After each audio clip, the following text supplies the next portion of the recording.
Good evening, guys. I just wanted to do a video to say thank you to everybody that sent their condolences after Minky died, and I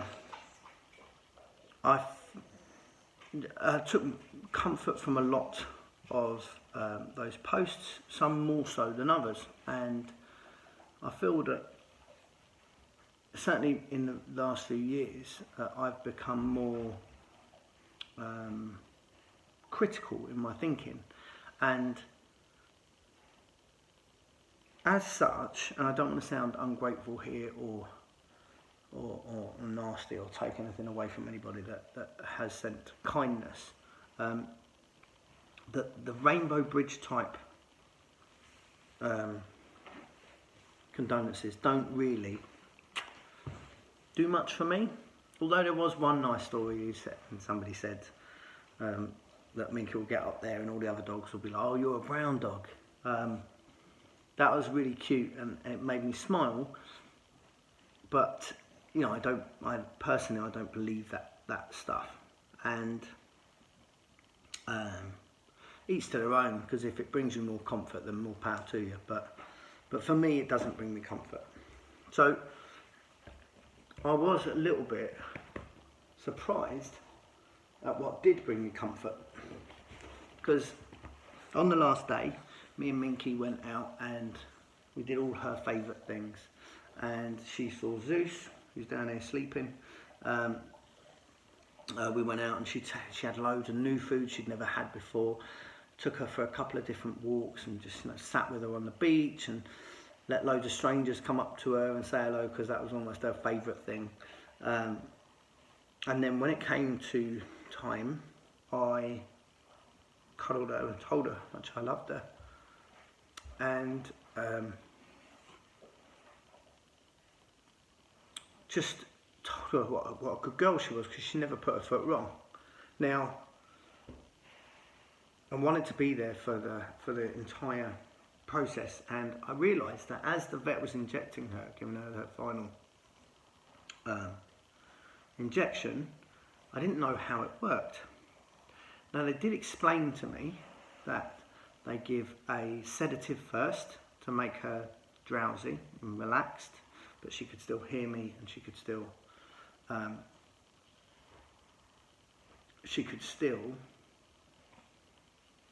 hear me and feel me and sense stuff. So that was the first injection that she had, and I cuddled her for a couple of minutes and told her, just spoke to her and was there for her. Then the second injection was an anaesthetic to put her under, and then the third injection was sodium pentobarbital.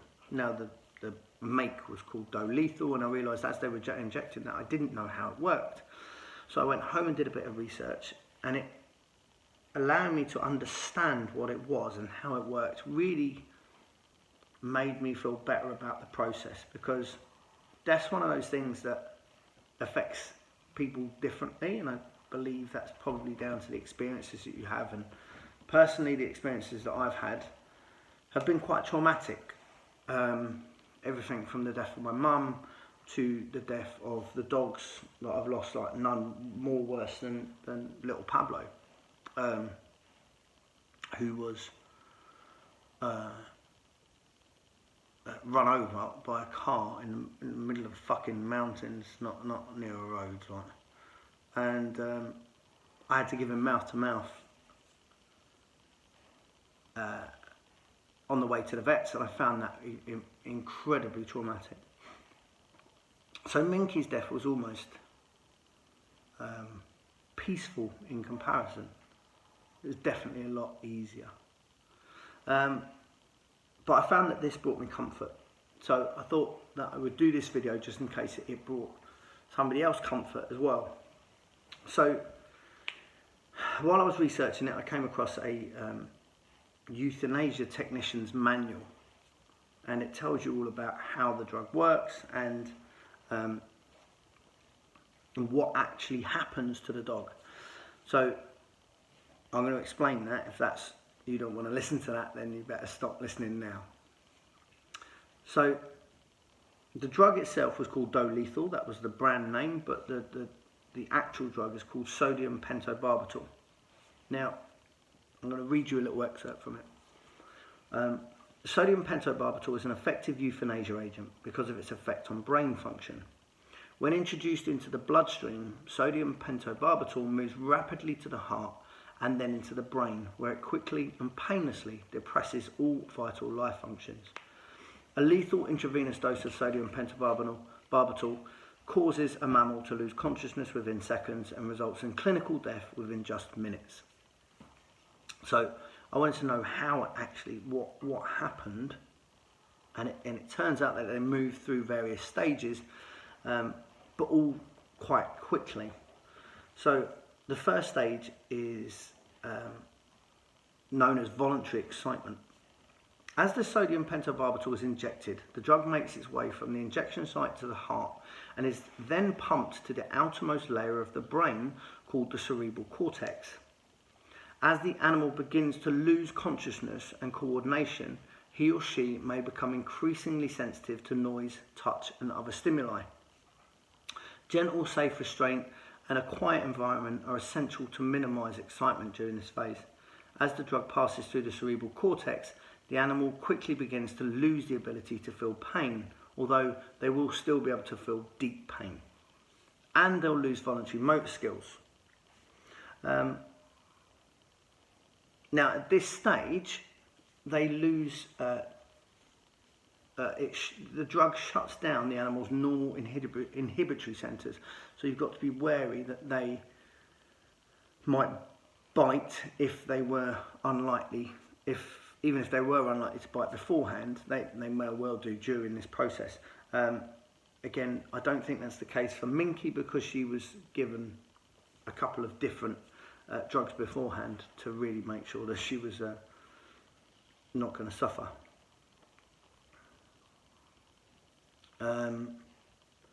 Next, the drug moves through the cerebral cortex and into the cerebrum, the area of the brain responsible for higher order functioning like senses, memory, personality and emotions.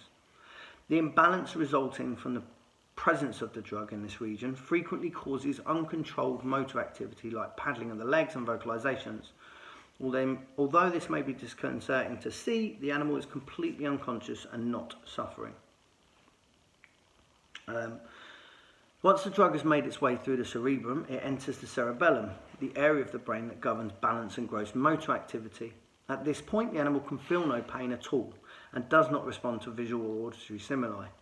Reflexes, including eye blinking and toe pinch, begin to disappear as well. Now the animal is considered to be in a state of surgical anaesthesia and could be safely and painlessly operated on, providing a heartbeat and respiration are maintained. Now, this is the base for many of the drugs that are used to anaesthetise animals. Maybe even humans, I don't know. Okay, so the next stage.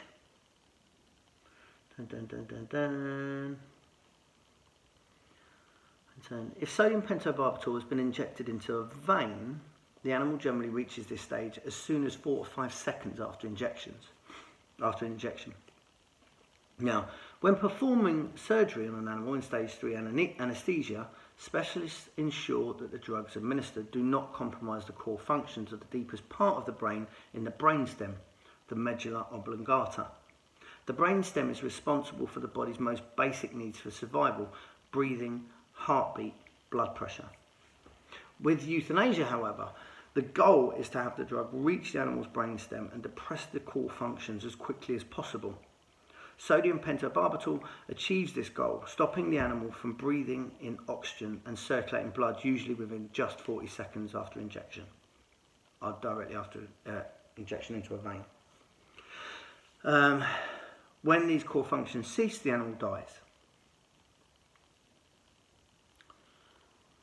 You may see signs of life, but it's not the dog fighting for life. It is it's the body response to it, but the animal is already dead.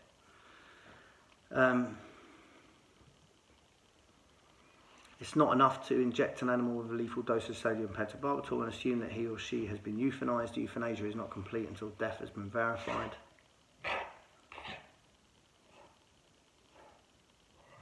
Right, mate.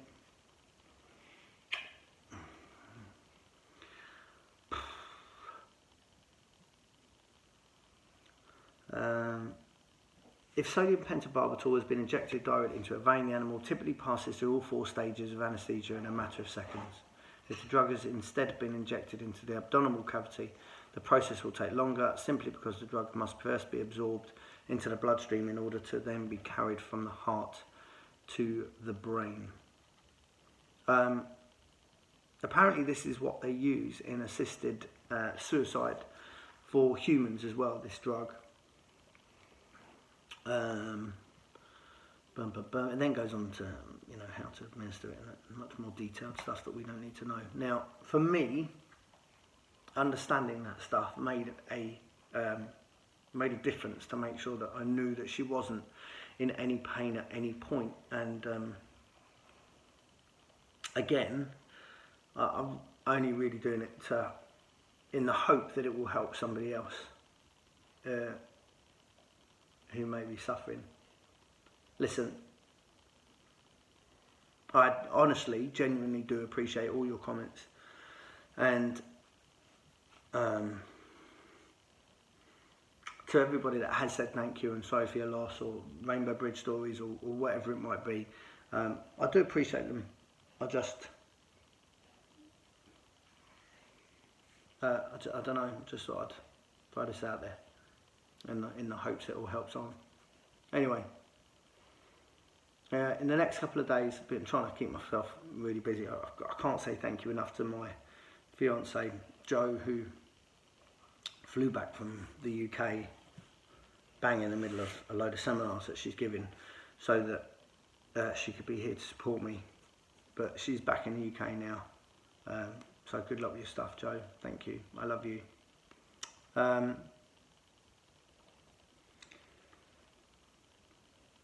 In the next few days, I'll probably do a live some questions. I'll tell you what, there's a post I put up